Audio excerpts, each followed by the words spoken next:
ვინ გაყო ასე გაღმა-გამოხმად? ეს ერთი შეხედვით რიტორიკული კითხვა პუბლიცისტ ნატო კორსანტიას ახალი წიგნის სათაურია, რომლის პრეზენტაციას საქართველოს პარლამენტის ეროვნული ბიბლიოთეკის საგამოფენო დარბაზში შედგა. კრებულში თავმოყრილი ესეებით, ჩანახატებით, დიალოგებით ავტორი ბევრ საინტერესო ადამიანს და მნიშვნელოვან სათქმელს აერთიანებს. ეს წიგნი არის აფხაზეთზე ძირითადად, მაგრამ მე რო დავფიქრდი, ეს არის განზოგადებაც, რომ ეს არა მხოლოდ ენგურის გაყოფით, არამედ ზოგადად მთელ სამყაროში ვინ გაყო მართლაც ეს ყველაფერი, ვინ გაყო? არც არავინ.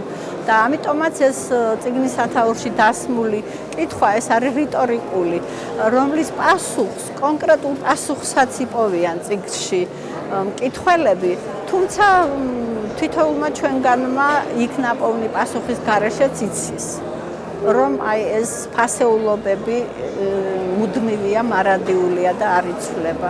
თუ ვინმე დღეს არის პუბლიცისტი, ვინმე შეიძლება ეწოდოს. ერთ-ერთი უპირველესი არის ნატო კორსანტია. ყოველმხრივ ღირსეული ჟურნალისტი, ცნობილი ჟურნალისტი და თამამად შეიძლება ითქვას, რომ აღიარებული პუბლიცისტი და ამ წიგნით ეს კიდევ ერთხელ დასტურდება. ძალიან სერიოზული წიგნია, სოლიდური წიგნია, მნიშვნელოვანი წიგნია.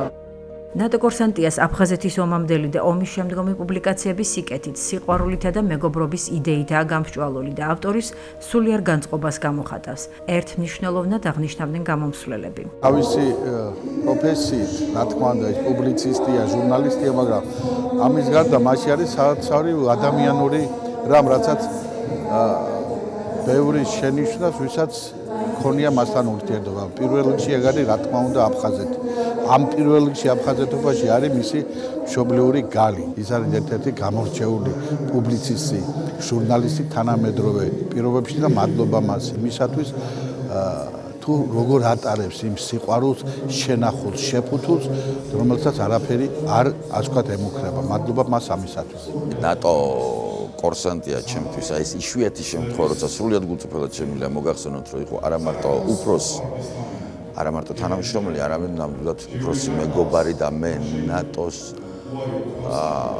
ვალიდან ვერ ამრვალ ამ სიტყვის საუკეთესო გაგებით, იმიტომ რომ სწორედ ნატოს კავშირებით, ნატოს დამსახურებით მომიწია 99 წლიდან 2000 წლის ამის შუა რიცხვებამდე აფხაზეთში გადასვლა, იქაურობის გაცნობა და ეს ამბავი, რომელიც ლიტერატურაში და ცხოვრებაში საოცრად გამოადგა, ეს არის სულ ნატო ქალბატონი ნატო კორსანტიას დამსახურება. გარდა იმისა, რომ არის ძალიან საინტერესო პუბლიცისტი, ლიტერატორი, ჟურნალისტი, არის საოცარი ადამიანი და ამას უდიდესი მნიშვნელობა აქვს.